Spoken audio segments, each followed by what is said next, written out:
20-р зууны ихэр Монгол оронд өрнсөн улс төрийн өмнө самууны улмаас баруун монголчууд их нутгаа орхиж хил давж дөрвөж нүүх Шинжээ авгарын нутаг руу ийм үйл явц өрнсөн байдаг. Яг энэ дэвсгэр дээр бол одоо ормооны үйл явдал өрнөн. Энэ дотор жишээ нь хүмүүний амьдрал гэж баян ядуу одоо хэрэгэм зэрэгт өндөр албан тушаалтаа тушаалгүй байхаас үл хамааран цагийн шуурга гэж юм хүний амьдралыг юу болгодог вэ гэдгийг их сонирхолтой байдлаар тодорхой харуулсан байдаг. Жишээ нь торгуудын их том ноёны гүнж Бадам нэртэй гүнж энэ тухай өгүүлнэ. Бадам гүнж том ноёны одоо эрэгтэй охин учраас нас үед хүртлээ амьдралын элдв хар бараан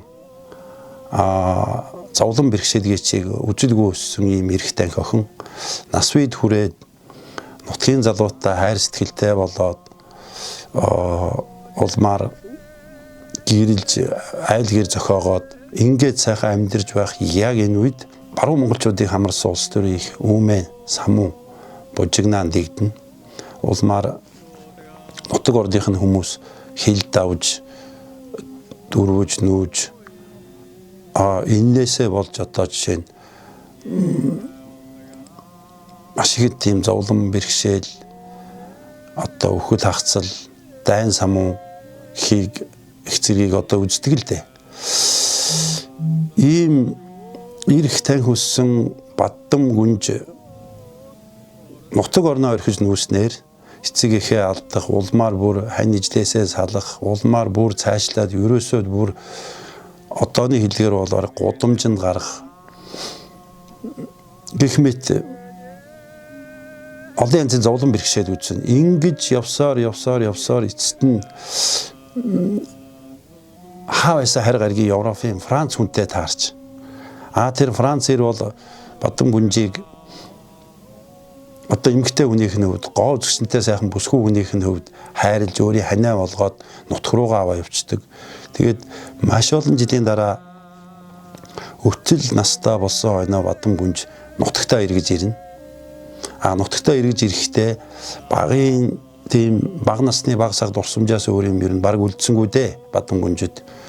Гэтэл баг залуу наснда нутагтаа байхдаа хандлан сууж байсан 10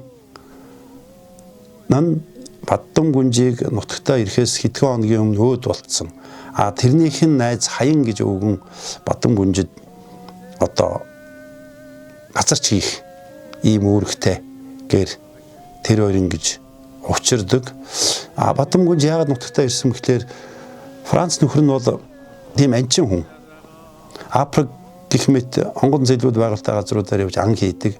Тэгээд нөхрийгөө Монголд ирж ан хийхийг Бадам гүнж өөрөө санаачилж ингэж ирүүлдэг. Нөхрийгөө дагж насныхаа эцэст нутгаа үзье гэж ирдэг. Нутагтаа ирээд Хаян гэх мэт нутгийнхаа хүмүүсийг одоо таниад тэгээд сэтгэл зүйд одоо маш их тийм хүнд байдалд орж эцэст нь тэр харуул алтаа өндөр уулнаасаа өөрөө одоо хальж амийг үтгэдэг тухай ийм өгүүлэмжтэй л дээ. Торгуудын Балтбангийн охин Нэржигмаа гэж бодит түүхэн хүн байсан.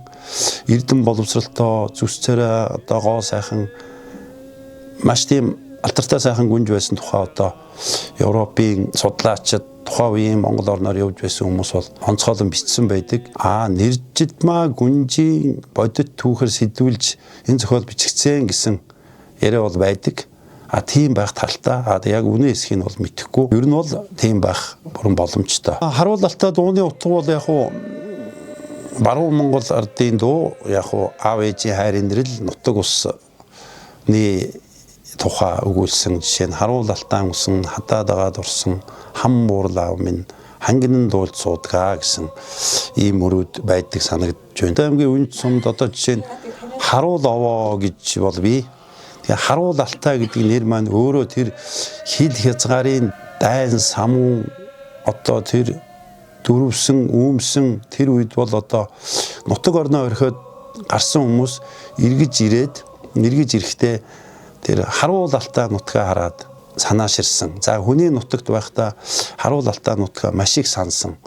Тэгээд ер нь бол аргагүй ирэхэн төрс нутгаас илүү юм бол үгүй юм байна гэдгийг ойлгоод алтай нутагтаа эргэж ирж байгаа тухай ийм сайхан зурглуудад жишээ нь бий л дээ. Ормооны үйл явдалтай харуул алтай гэдэг нэр бол их сайхан зохицсон.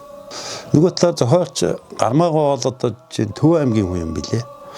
Гисэн мөртнөөсөө баруун монголчуудын тухай харуул алтай ормооноо бичсэн байдаг. Их сайн бичигдсэн, одоо их сайн судалгаа хийжтэй гэсэн бодлол төрж байсан. Их сайхан ирчүүдийн тухай гарна л да. Жишээ нь 15 бол торгуудын бас язгууртны хүү. Гэхдээ өргөмөл хүү. Өөрөө уг гаруул нь болохоор загчин хүн. Загчин нутгийн тийм ядуу зүдүү ганц үе одоо эмэгтэйгээс өргөж авсан. Өөрөө язгууртай айлын өргөмөл хүүхэд болж очоод эрх дураараа сайхан өсч төрндөг. Улмаар ноёны гүнж бадамд хайртай болоод хоёлоо ханилд суудаг. 10 бол одоо цохиолд гарч байгаа хүнийхээ хүүд энгийн игэл даруухан язгууртай хүний хүүхэд гэсэн тийм их хэрхэх зан энтер байхгүй. Их сайхан залуу. Бадам гүнжтэй хожим нь учирдаг Франц ирч бол их сайхан ир. Бадам гүнжийг бол насаар нь их сайхан хайрлсан. Гэх мэтлэн ормоонд гарч байгаа мэдээж эсрэг дүүр, эрэг дүүр гээд байна. Зохиолд гарч байгаа тэгэл торгууд, загчин, урянка, өөлд их сайхан ирчүүдийн тухай гарна. Нас үед хүрсэн хойноо аав ээжээсээ өөрөө өргөмөл хөөхт гэдгээ олж мэднэ. Тэгэд олж мэддэхдээ яг төрсөн ээж нь бол одоо бодончийн голд амьдэрдэг тийм загчин эмэгтэй, олон хүүхэдтэй, маш зүдүү амьдралтай ганцхан эмэгтэй байдаг гэдгийг олж мэдээд өөрөө зорж очиж ээжтэйгээ уулзсан, дүүнэртэйгээ танилцсан. Зөвхөн тарганы махт өдийхнөр өдөр хоногийн өнгөрөөдөг тэр ядуу ээжийнхээ гэрт ирчээд сууж байхад яг төрсөн тэр язгууртын эцгийнхээ гэрт баян хүний хойморт сууж байгаагаас илүү тийм дулаан, халуун сайхан мэдрэмж одоо төрж байгаа тухай. Тэгээд тэр олон дүүнрээ анх удаа харж байгаа дүүнрээ ингээд татаж үнсэхэд цаанаа нэг тийм хизээ эртийн танил юм шиг тийм сайхан дулаан мэдрэмж төрж байгаа тухай бол номд гардаг л да. Цаг төрийн Үмэн самууны хөлд ёсолж авсан эхнэр бадам гүнжээсээ хагцаад мөн хийл давж дайн самуунд орж дари утаа өнөрлөж амь нас эрсдэх шахаж ингэж явж байгаад эцэст нь нутагтаа ирээд нутгийнхаа сайхан бүсгүүтэй одоо гэрлээд насаараа амьдэрсэн байдаг. За тэгээд эцэст нь тухайн нутагт өрнсөн одоо тэр цагийн самуун байдал арай сайжирч нутаг орноо орхиж явсан хүмүүс харуул алтаа дээр эргэж ирж сайхан цагийг үзэж инг тунх сайхан аж төрж яваа тухай хүний амьдрал тохиолж болох одоо баяр гуниг сайхан энэ бүхнийг л ачин тийм сонирхолтой байдлаар өгүүлсэн ийм зохиол л доо.